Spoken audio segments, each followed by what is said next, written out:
In some cases, it can be said, the great good we will do in this world won't be had in this life, but in the next. Such is the case in this story, The Tale of the Happy Prince, by Oscar Wilde. Now, Oscar Wilde happened to be a friend of the Fireside Tales. He wasn't an agent here, but he did a little work for us. And I also have a little bit of a surprise for you all at the end of the video, so you just have to stay tuned and see what it is. But anyways, the story begins with a sparrow, who was supposed to fly south for the winter to Egypt, and all his friends had already flew south, but the sparrow was in love with some reeds and had decided to stay. But he soon found out that the reeds were a little bit flirtatious. They were always turning their heads at the wind. So the sparrow said, "Well, are you in love with me or not?" And the reeds shook their head in the wind, and the sparrow said, "All right then." And so he flew off. He didn't care much for the reeds anyways. So anyways, he continued for a little while until he came to this great city, and he decided to rest for the night. Well, anyway, soon enough he arrived at this park, and he looked over to see this statue it was very beautiful, finely crafted.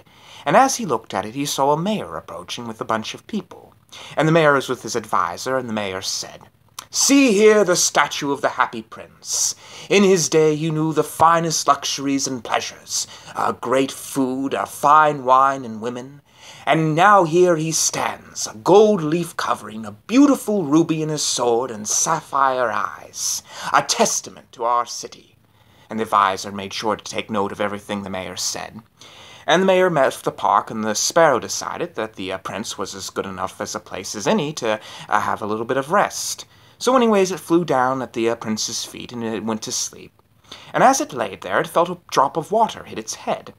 And it looked up, and it didn't see anything, and it wondered why it was raining when it was under the statue. But anyways, it went back to sleep, and then another drop of water fell on its head. And the sparrow looked up and didn't see anything again. And then a third drop of water fell on its head, and the sparrow looked up, and finally it saw that the prince was crying. So the sparrow flew onto the prince's shoulder and said, "Why are you crying, prince?" And the prince said, "In my time I did indeed know the great luxuries and pleasures, fine wine, good food, and women. But now I stand on this pillar, and I look out at the miseries of my city, the poor and the unfortunate. And I realize that God has imbued this statue with the spirit and allowed me to talk and see, just like he has imbued you with the spirit, sparrow. And so I have decided that I must do some good in this world. Sparrow, you must take the ruby from my sword and take it down to this family that lives at the end of the city, so that they may have food and water and clothes."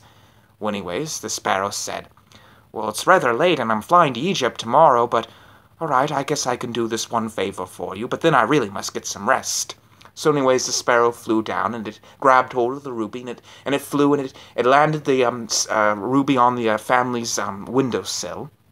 And anyways, when the family woke up the next morning, they were able to buy food and clothes and water.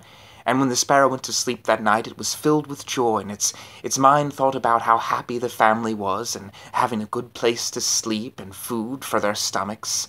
Well, anyways, when the sparrow woke up the next morning, it turned to the prince and said, "Well, I really must be flying off." And the prince said, "Sparrow, could you do but one more favor for me? Do you see the sapphire in my eye? You must take it and give it to this poor struggling artist that lives just up there in that building. Give it to him so that he may get wood for the fire, and so that he can create a piece of art that will inspire ages to come."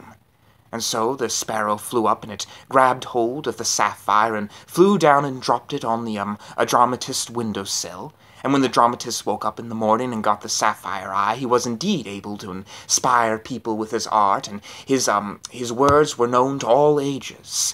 Well, anyways, the sparrow flew back and landed at the prince's feet, and it went to sleep, thinking of how happy the dramatist was. And when it woke up the next morning, it said, "Well, I must be flying off." And the prince said, "Well, could you do one more favor for me? Do you see this other sapphire?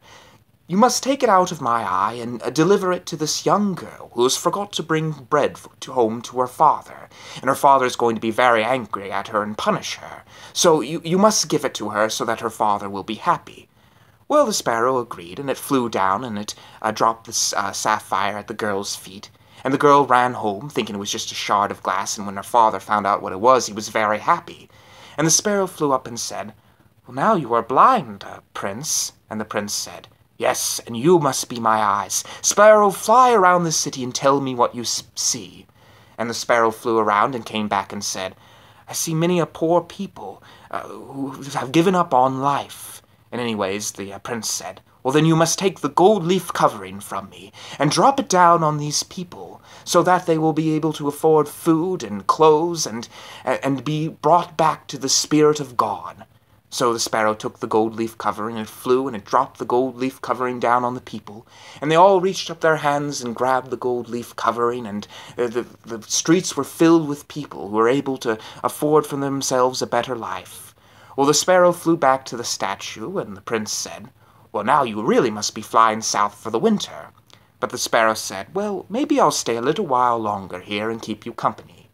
So it did, and eventually the winter arrived, and there was a great cold wind and snow began to fall, and the sparrow looked up, and it flew onto the prince's shoulder one last time, and it said, "Well, Prince, I really have to be flying off." And the prince said, "Oh, you're going south for the winter?" "No, I'm afraid I'm going to the house of death. The Grim Reaper has come to meet me." And the sparrow kissed the prince on the lips, and then it fell down and landed at his feet. And so it was that it was taken to death. Well, anyways, when this happened, suddenly there was a loud crack, and the prince's heart broke in half. Well, anyways, soon enough the mayor arrived with his advisor, and he said, "Look at this statue. It's all dull and worn out. There's no gold leaf covering it, no ruby on the sword, no sapphires in the eyes. And look, there's a dead bird by its feet." And anyways, he turned to the advisor. "You must take that statue down and have it burnt in the furnace." So the advisor took note of all this, and soon enough a worker came and burnt the statue. But to the worker's surprise, the leaden heart didn't burn, and it was just 2 pieces, and the mayor said, "Well, just throw it on the rubbish pile with that bird." So the worker did as he was told. And soon enough God in the heavens looked down on the world, and he said, "My angel, you must bring me down the 2 most beautiful things on the earth." So the angel flew down to the rubbish pile, and it picked up the broken heart and the sparrow, and it flew back. And the angel said, "These are the 2 most beautiful things." And God said, "You have chosen right. And this sparrow shall sing in my garden, and the prince shall praise me in my court." And that is the story. And I have one more thing to show you all. My sister happens to be in this new edition of the book of The Happy Prince. It's a reimagining of the tale. But anyways, right here. There she is. She's a princess, I think. At least she thinks herself a princess. Anyways, that is tonight's story. And remember that you can do a great deal of good in this world, if you can only believe. And as always, sweet dreams and good night.